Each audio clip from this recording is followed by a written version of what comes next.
Rebekah Jones, and I am Miss Informational, and I am here with the always lovely Dr. Cindy. How are you today? I am fantastic. So we'll start with, oh God, where do we want to start? Gonna Divorce? roll the dice. Divorce. We'll add the exact tweet here for those of you who are watching, which you can do by subscribing to the podcast through Big Mouth Media Florida. But Marjorie Taylor Greene tweeted out that she thinks that red states and blue states need a divorce. And she did the Trump thing. She says, lots of people are telling me this. Okay, which is a very way of being like, I've been thinking about this. I'm just going to say it and attribute it to other people. Or I read it on the alt-right, 4chan, 8chan, or wherever it is now. And so she said that we need to break up our country by red and blue states, which, yes, is the legal and textbook definition of treason in many ways, trying to disrupt the United States and break us up into another war.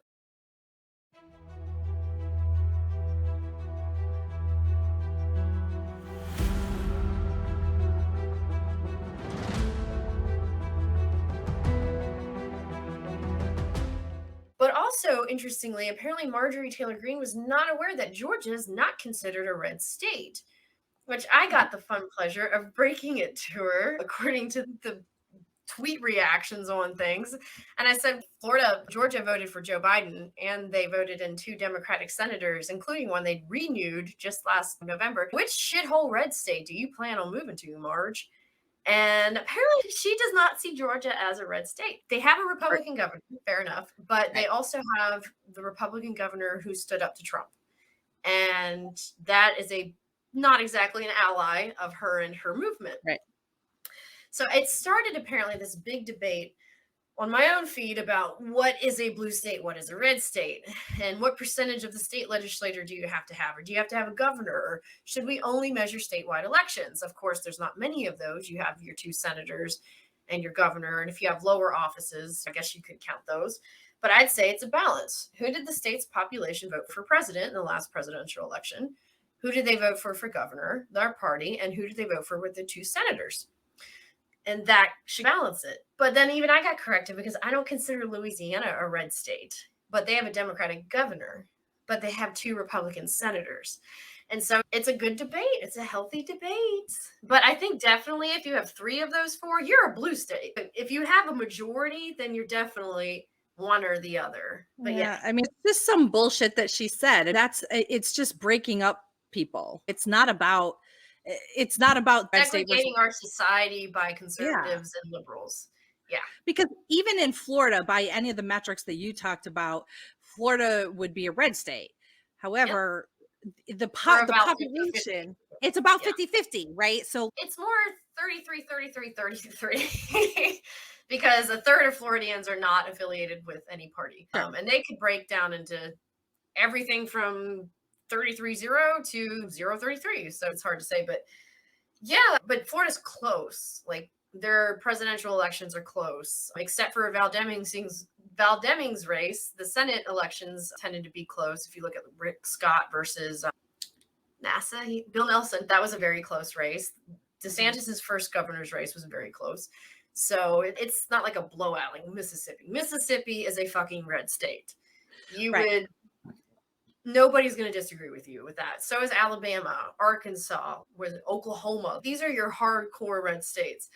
And so, yeah, obviously the thing she said was wrong. But I thought it was very interesting how we got into this whole debate about what is a red state and what's a blue state. Because it was quite odd. I was like, people think Georgia's a red state. I was like, I don't understand that. Because it's not. It had been. It has been, yeah. She's from a part of Georgia that's like really undeniably red. I mean, it's whatever 30 points. It's like but space doesn't get a vote. People do. It's the only elections that can't be gerrymandered are statewide elections.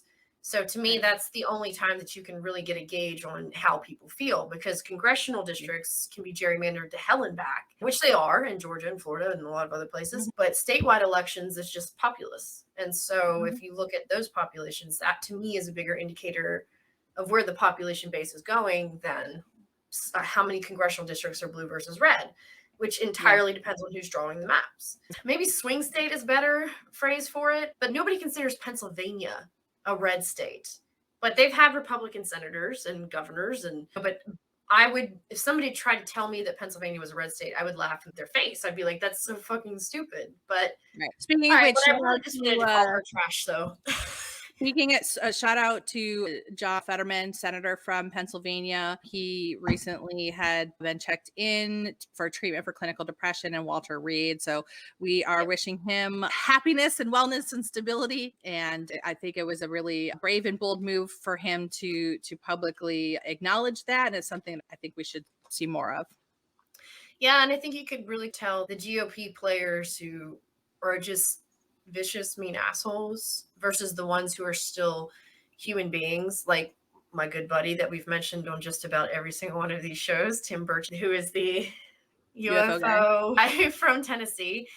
He had one of the most graceful and empathetic like things to say about Fetterman when he checked in, and said much along the lines of what you did. Is it was very brave, and he and his family and everyone around them was wishing him well, and that DC can be a vicious place and destroy people, and he hoped him, wished him the best.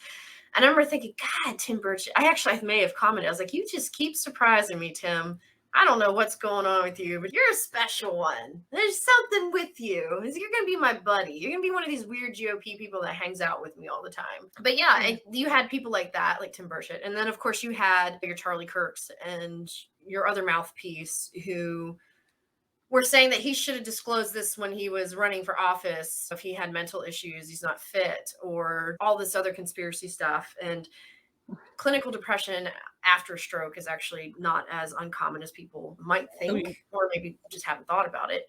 But it does not mean by any means that he's unfit. A lot of people struggle with clinical depression and never get help and are in elected office, as well as many other types of issues. He's getting treatment, and all this wild speculation about his health is just that. And it's unhealthy and it needs to stop.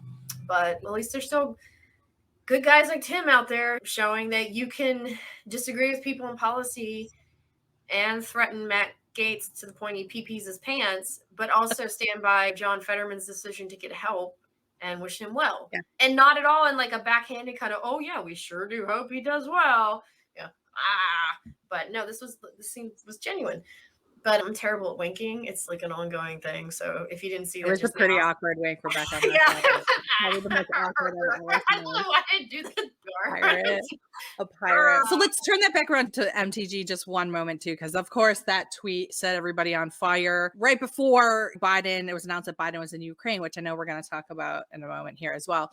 But the other fun fact about just the bubble that Marjorie Taylor Greene lives in, that before she was actually elected, right, she was trying to primary another Republican in the state of Georgia. I'm not sure. This is like backstory that nobody really talks about that much. But I had political campaign consultants that were working in her space. Okay. So apparently in Georgia, and the other Republicans did not like her so much to the point that they basically said, look, go run for this seat out in the middle of nowhere, or we are going to destroy you. So she had to like get up and out and away, but she's isolated from even other Republicans in Georgia, and they don't like her either. But she's made enough of a name for herself, and she's buddies with Donald Trump, as we saw when she pulled up him on the phone in the McCarthy debate on the floor. And then the guy was like, get that shit away from me. I don't care. The guy literally could see him like, stop. But yeah. So yeah, she's a special character, but just add this to the list of completely unhinged things that she said, because it makes her the unhinged gravity center of the Republican Party. Yeah, she's a bitch. Sorry, you might want to cut that one out. So we're gonna keep that, and I'm gonna make it. I don't like that word. She's an asshole. How about that? She's an asshole. So we're gonna move on next. Have a great day. See you next time. Bye.